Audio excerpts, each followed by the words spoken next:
राधे राधे श्री हरिवंश।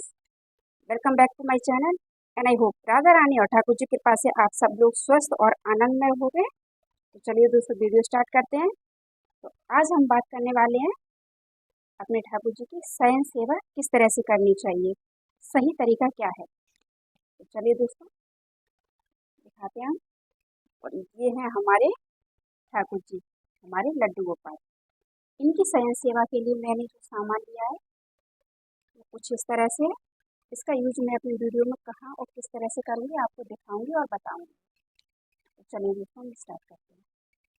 दोस्तों ये तो सबको ही पता है कि ठाकुर जी को विश्राम कराते समय हमें मालिश करनी चाहिए, और इसी पर ही मैं बात करने वाली हूँ।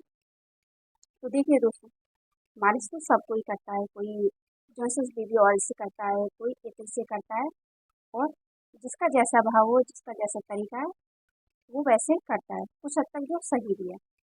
लेकिन दोस्तों मैं जो अपने ठाकुर जी की मालिश करती हूँ वो घी से करती हूँ।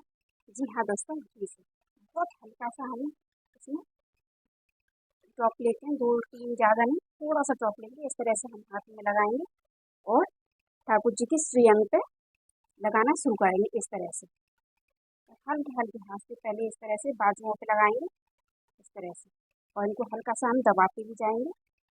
तो दोस्तों घी की मालिश से क्या फ़ायदा होता है ये मैं आपको अपनी वीडियो में बताने वाली हूँ।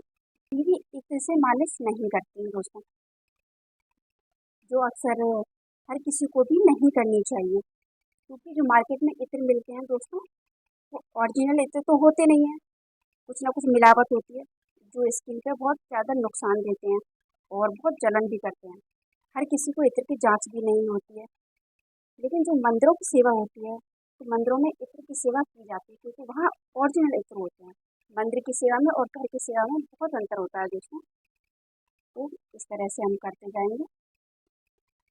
हाँ तो दोस्तों घी की मालिश से एक तो ये हमारे ठाकुर जी को ना बहुत रिलैक्स होता है। मालिश कराना किसे पसंद नहीं है, छोटा बच्चा हो या बड़ा हो सबको पसंद है मालिश कराना, और हमारे ठाकुर जी को तो बहुत पसंद है। तो मालिश तो करनी चाहिए शयन कराते समय। तो जो घी की मालिश डेली करने से बहुत सारी सखियाँ जो है वो कहती हैं कि हमारे ठाकुर जी के श्रीअंग पर ब्लैक स्पॉट हो जाते हैं।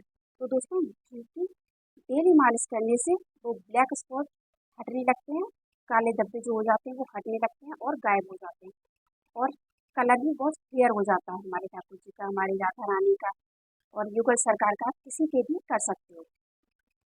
मैंने इत्र के बारे में भी आपको बताया कि घर पे इत्र की मालिश नहीं करनी चाहिए। हाँ इत्र सेवा हम दे सकते हैं कॉटन पे लगा के या उनके वस्त्रों पे लगा के, वो मैं आपको बताऊँगी। दोस्तों ये हमारी मालिश हो चुकी है। अब हम क्या करेंगे, टॉवल लेंगे। इस टॉवल को अच्छे से इनके श्रीअंग से जो भी हमारा ऑयल वगैरह लगा है वो इस तरह से हम क्लीन कर देंगे। तो देखिए इससे क्या है, जो काले काले स्पॉट्स होते हैं वो हटने लगते हैं, और ये देखिए स्किन भी एकदम चमकने लगती है। इस तरह से स्किन भी साफ हो जाती है और अच्छे से हम साफ कर देंगे इसको। अब हम लगाएंगे दोस्तों पाउडर। शयन कराते समय पाउडर भी लगाते हैं, और ये सेवा सिर्फ गर्मियों की सेवा है दोस्तों। गर्मियों में ही हमें पाउडर का इस्तेमाल करना चाहिए। इस तरह से हम लगाएंगे सारे पे।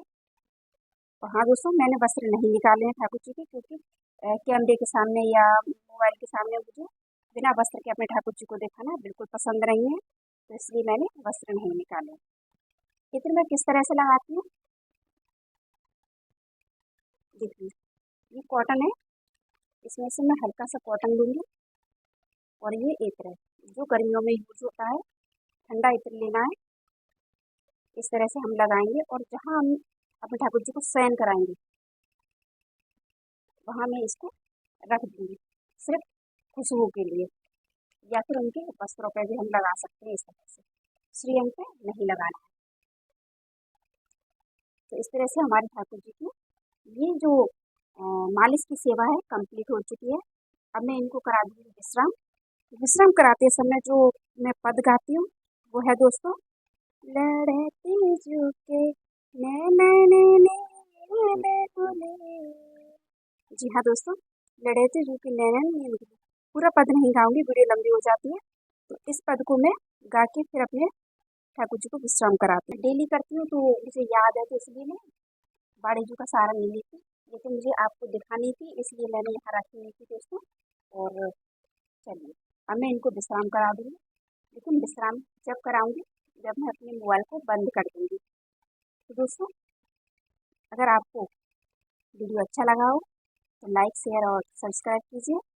और हाँ दोस्तों, संसार में एक ऐसी चीज़ भी है दोस्तों जिसका कोई मोल नहीं लगता, और वो है लाइक और सब्सक्राइब। तो प्लीज़ कंजूसी मत कीजिए दोस्तों करने में। और मिलते हैं नेक्स्ट वीडियो में। इससे राधे राधे।